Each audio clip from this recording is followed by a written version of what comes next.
औज़ुबिल्लाहिमिनश्शैतानिर्रजीम बिस्मिल्लाहिर्रहमानिर्रहीम रब्बि इश्रह ली सदरी वयस्सिर ली अमरी वाहलुल उक़दतम मिन लिसानी यफ़क़हू क़ौली। आज हम मौलाना मौदूदी की किताब तजदीद व अहयाए-ए-दीन में उमर बिन अब्दुल अज़ीज़ रहमतुल्लाह अलैह के बारे में कुछ पढ़ेंगे। इस्लाम के सबसे पहले मुजद्दिद उमर बिन अब्दुल अज़ीज़ हैं। शाही ख़ानदान में आँख खोली, होश संभाला तो अपने बाप को मिस्र जैसे अज़ीमुश्शान सूबे का गवर्नर पाया।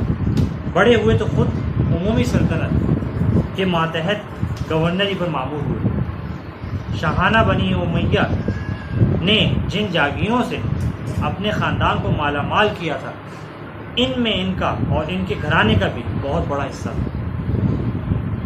हत्ता के ख़ास इनकी ज़ाती जायदाद की आमदनी 50,000 अशरफी सालाना तक पहुँची।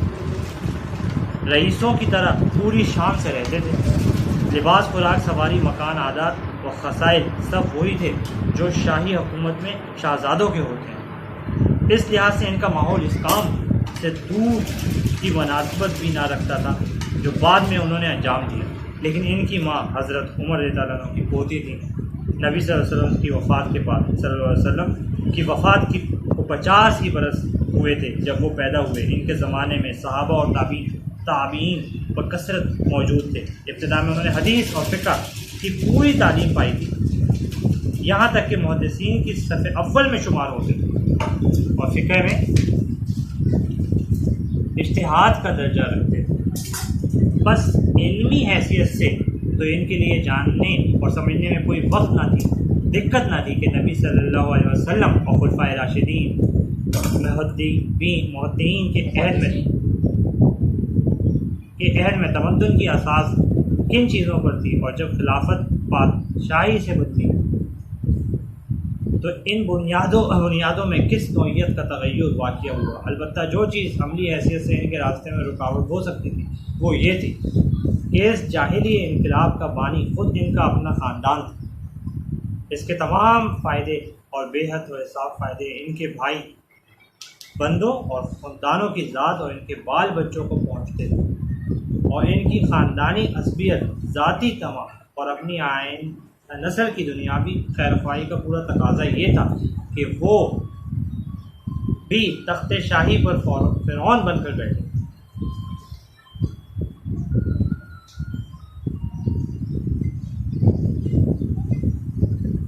अपने इल्म और ज़मीर को ठोस मादी फ़ायदों के मुकाबले में कुर्बान कर दें और हक, इंसाफ, इखलाक और उसूल के चक्कर में ना पड़े।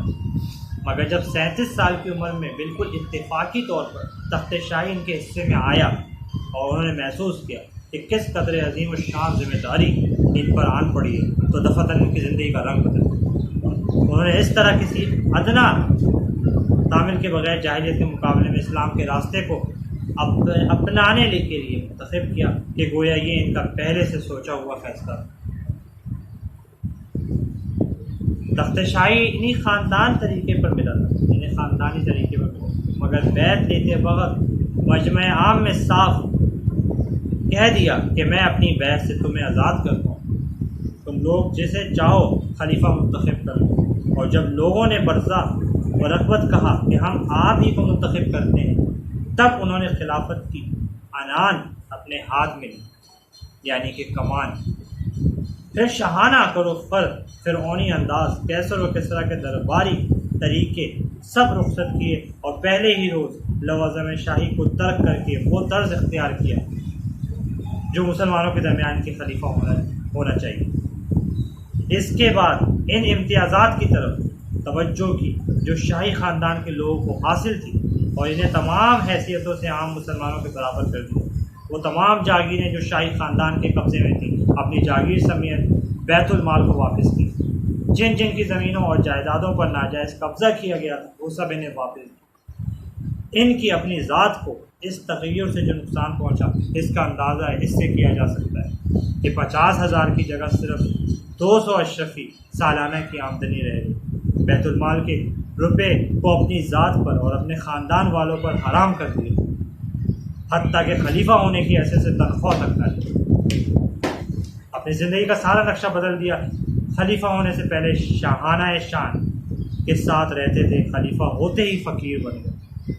घर और ख़ानदान की इस इस्लाह के बाद निज़ाम हुकूमत की तरफ तवज्जो की, जालिम गवर्नरों को अलग किया और ढूंढ ढूंढ कर सौले आदमी तलाश की कि गवर्नरी की खिदमत अंजाम दें। आमिनीन हुकूमत जो कानून और ज़ाब्ते से आज़ाद होकर रियाया की जान व माल और आबरू पर गैर महदूद इख्तियारात के मालिक हो गए थे, इन्हें फिर ज़ाब्ते का पाबंद बनाया और कानून की हुकूमत कायम की। टैक्स आयद करने की पूरी पॉलिसी बदल दी और वो तमाम नाजायज़ टैक्स जो शाहान बनी उमैया ने आयद कर दिए, जिनमें आबकारी तक का महसूल शामिल था, यक कलम मौकूफ़ की। ज़कात की तहसील का इंतज़ाम असर नौ दुरुस्त किया और बैतुलमाल की दौलत को फिर से आम मुसलमानों को फलाह बहबूद के लिए वक्फ कर दिया। गैर मुस्लिम रियाया के साथ जो नाइंसाफ़ियाँ की गई, इन सब की तलाफ़ी की। इनके माबिद जिन पर नाजायज़ कब्ज़ा किया गया था, इन्हें वापस दिलाया। इनकी ज़मीनें जो गस्ब कर ली गई थी फिर वागज़श की और इनके तमाम हुकूक बहाल की जो शरीयत की रूह से इन्हें हासिल थे।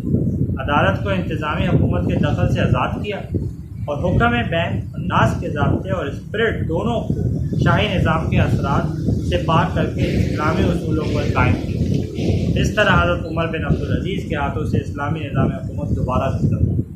तो ये थे हज़रत उमर बिन अब्दुल अज़ीज़ और ये इनकी थोड़ी सी तारीफ़। इंशाअल्लाह नेक्स्ट लेक्चर में आपको इससे आगे कुछ हवालात बताएंगे।